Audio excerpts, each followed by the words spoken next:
Hello and welcome to a brand new special Unsourced World reaction. This is going to be something that I've been waiting for a long time, ever since this movie was first announced. Um, I think that a lot of people have been really curious as to what Rob Zombie would do with the Munsters franchise. He's been a very outspoken fanboy of the series, like he's been very widely showcasing like the love and respect he has for the franchise and for the original sitcom. And I love the Munster as well. I did a whole big video, I think, for my popular videos on my channel uh, when they released the cast officially, and in their designs and makeup for the film in the black and white set photos. And it was honestly optimistic looking. It was definitely a step in the right direction. It looked campy, it looked ridiculous, just like the old sitcom did. And so I was really excited to see what it would look like when the trailer finally came out, and we got to see what this movie is going to be like. And so they finally dropped the trailer today.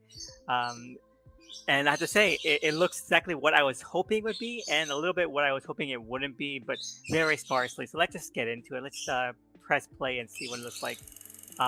And first off, we have this incredible kind of nod to the Universal Pictures old school logo for the black and white horror movies, the original Universal horror films. Rob Zombie, the director. Just really cheesy off the bat. I really appreciate that. Halloween and the Devil's Rejects brings you the greatest love story ever told. So this is what really gets me off the bat, is that it seems to be going the whole. It seems to be going the whole Flintstones Viva Rock Vegas route. As you know, there was the original Flintstones movie with John Goodman and Rick Moranis and Elizabeth Perkins and all that. And then the sequel, or I guess prequel, that came out like 10 years later, was actually a prequel about how they met, and it was like a rom-com, and it was like a very strictly placed rom-com as well. And this seems to be going that route. With the greatest love story ever told, and being about the origins of Herman and Lily Munster and how they met. So I think that's really a fun idea to take this. It is a bit awkward given that like they're not like spring chickens. So like it being like a prequel and how about they met and being a rom-com, a bit weird, yeah, but you know, they're monsters, so who cares? I have to say, I like the tone of this. I really do. True love. What exactly do you want? Is Herman Munster in there? Very goofy. I have to say, like this puts a smile on my face, just the way that they did that, the very slapsticky kind of thing, where Herman just kind of pushes his roommate out, and like this little speed up thing. You saw that in the original show all the time. Just all these little like quirky gags with the camera and the frame rate. So I see exactly where Rob Zombie is kind of pulling from with this, and I really respect it. Off the bat, now this is something that people have been talking about like since this trailer dropped. It looks insanely low budget. Like it looks like it was filmed in a garage. Like it doesn't look like it's either color corrected or lit or framed in a way that looks really that interesting. It looks very starkly low budget, very starkly cheap. Now this movie is produced by Universal's direct-to-video subsidiary. And so like they've made a lot of like really cheap and very naff stuff. So I'm not surprised it looks this cheap. I was just hoping it would look a little bit less awkward. And a lot of people have been ripping into how awkward and cheap and like low budget it looks, and I can't really blame them. But I gotta say, like just the fun it seems to be having really gets me. Like look at this, like oh, this is just perfect. I love how exuberant it looks. It looks very exaggerated. It looks very over the top aesthetically. I honestly do wonder if it is the fact that it is in color. The Munsters have never had like the best transition to color from black and white.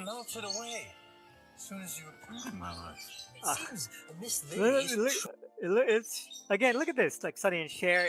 It's definitely the kind of stuff that the original show would have done and did do, and I really enjoy it. It's just so it's so expressive, and I have to wonder if this would look better in black and white. I do. Get rid of that bozo Herman Munster. the guy playing Herman, like I said in my previous video from like a year and a half ago, at least at this point, he played one of the original Geico cavemen in those ads that became a sitcom. And he is killing it. Like that is just a great Herman laugh. Uh, and look, now we see like these shots in black and white. And I'm wondering like if this was made to be black and white, because these are the best looking ones. And I think, like I said, I think that being that expressive color wise is like working against it. Like I appreciate that it's like very poppy, but it just kind of lets you in on how many seams there are. Like you see it warts and all. Meanwhile, in black and white, it's a little bit more hidden. They say like that's great. I don't know. I really enjoy it so far. Greetings from Transylvania. I mean, that's perfect. It's a classic Munsters gag. I had like once an episode. Other people have been saying like, "Oh, this looks like corny and just ridiculous." Like that's what the Munsters are. Like people saying, "Oh my," like the Addams family, they're on top again. Like I think the Addams family are a little more wittier than the Munsters. Like the Munsters really had like that singular gag, and it was a really fun gag because just like a simple sitcom. While there was always something more sinister with the Addams family that I think they had to write around a little more, a lot of people a little more clever with it. But you know, the Munsters is all about like just corny ass stuff like this, and I really like that. I really dig it. So like this is I warmly welcome this. Oh, I guess we're gonna have to get used to it. It just puts a smile on my face. It really does. Comes out in like a month and a half. I couldn't be more excited, honestly. Like that puts a great big wide grin on my face just to know this is coming out so soon. And I can't wait to watch it. Like apparently it's going to be on Peacock as well. If you don't want to buy like the DVD when it comes out, you can watch it on Peacock to be put on there if you have a Peacock subscription. I'm gonna watch it on there. I just can't wait, honestly. Like I think the Munsters has always been a tough cookie to crack.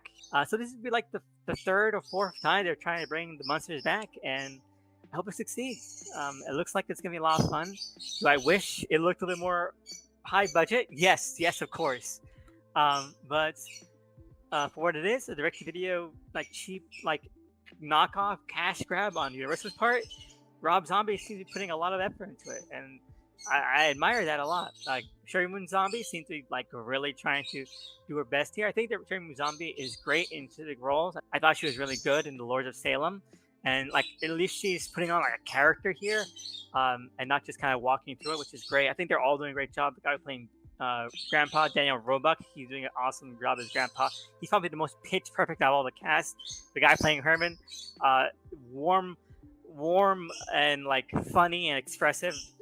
Pitch perfect Herman so far.